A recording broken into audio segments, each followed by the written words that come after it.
What is up, everybody? So I use a bunch of different apps day to day for fishing, and anytime I send screenshots to people or post them on social media and things, I get lots of questions about these apps because they're not your typical fishing apps.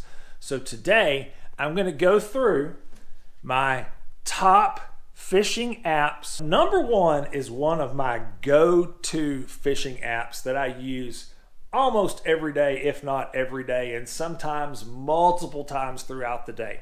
And it's an app called FishWeather. FishWeather is what I use to look at wind forecast, especially being a catfish angler. You know, wind has big impacts on catfish. And what I have found is that FishWeather is a crazy accurate app for weather. You can go in and pull up local weather stations through this, so you can pick weather stations on or near the lake that you're going to fish or really close to the lake that you're going to fish.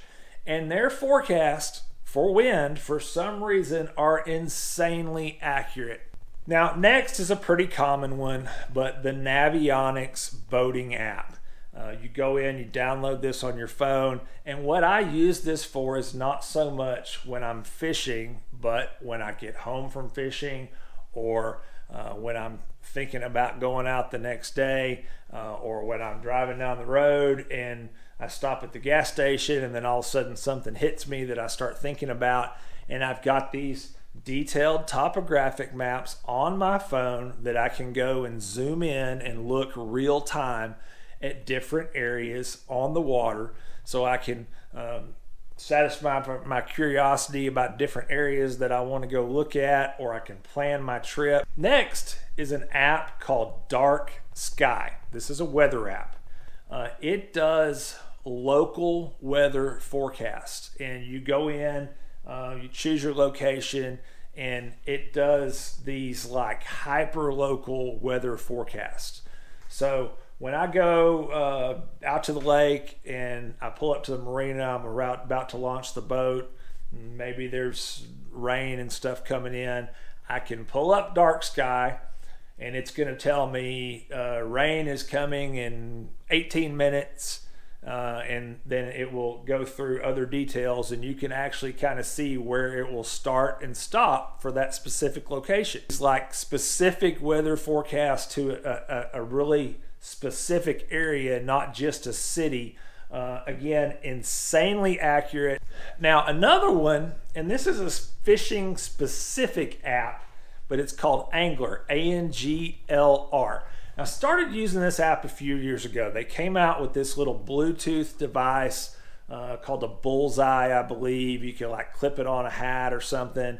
It Bluetooths to your phone, and whenever you are fishing and you catch a fish, you could hit that button and it would basically mark a catch, and then it would associate GPS location and weather conditions and some other things with that coordinate that you mark, or that event that you mark with that bullseye. I went in, I started messing around with it again, and I found that they had changed some things in there. And they've got a catch log in there that you can go in and manually enter information. But the big thing that I really like about this app is it will go back and it will scan the photos on your phone. So it'll go back through all the photos on your phone. It will find fish photos, groups them together into fishing trips by date, and then it goes back in and pulls the weather conditions and other data into those fishing trips. The next one, again, not a fishing app at all, but this app is called WeatherX, and they actually market this app to people that have migraine headaches. Barometric pressure has a big impact on people that have migraine headaches, and also has a lot to do with fishing and big impacts on fishing. And what I really like about WeatherX is it gives you a barometric pressure forecast. Again, I have found that it is really accurate. Another one, not a fishing app at all, but an app called Evernote. Evernote is a digital notebook, and you can put this on a computer, you can put it on your phone, you can access it via web, And if you get on your computer and you type a note in there, it syncs to your account. You can pull it up on your phone or on the internet or anything else that you use. And what I use Evernote for is for a fishing log. This is a great tool because what I can do is when I come home, I jump on my computer, I do my fishing log for that day, I get all my information in there, and it automatically syncs to my phone. And that information is backed up in the cloud. It's always safe. I don't have to worry about anybody else accessing it. I've been using this for my fishing logs for, I'm gonna guess 10 years, if not more. It's been a really, really long time. Great tool. But when I go in on the computer, I log all that information, then it syncs to the cloud. So when I'm out on the water and I'm fishing, if I'm struggling or the weather's changed or anything like that, I can go back and I can pull those fishing logs up on my phone. I can scroll back through and find similar conditions from previous trips recently or previous trips in years prior, and I can kind of figure out what adjustments I need to make and where I need to go look for fish. Last but not least is all the Humminbird apps. I'm a Humminbird guy.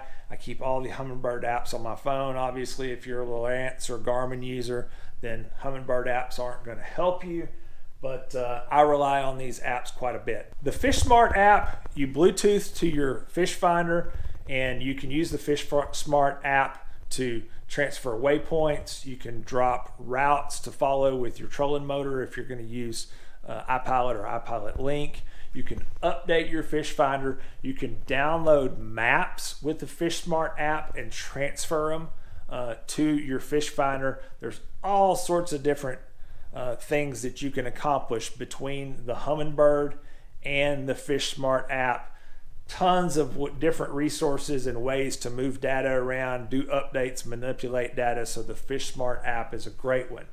The Talon app, pretty simple. If you run Talons for anchors on your boat or anchor poles, you just Bluetooth that Talon app to the Talon anchors, and you can use that as a remote. It's not something that I use every day. I just use that Talon app as a backup remote in case something happens and I need it. And then the iPilot remote. So doesn't matter how long you've been fishing, there's always something that happens. You get out there and your iPilot remote battery is dead, or it falls off your neck into the water and you don't have it. There's all sorts of ways that a fishing trip can get ruined by damaging or losing that remote. And that iPilot app, you just Bluetooth from your phone to the trolling motor, and you can use your phone as a remote for your trolling motor with that app. That's it. Those are my top fishing apps that I use day in, day out. But these are my top apps for 2022. I'll try to come back and update this again in the future. Make sure you hit that thumbs up button, subscribe, and hit that bell notification icon. If you got questions, go down below and leave them, and I'll be back next week.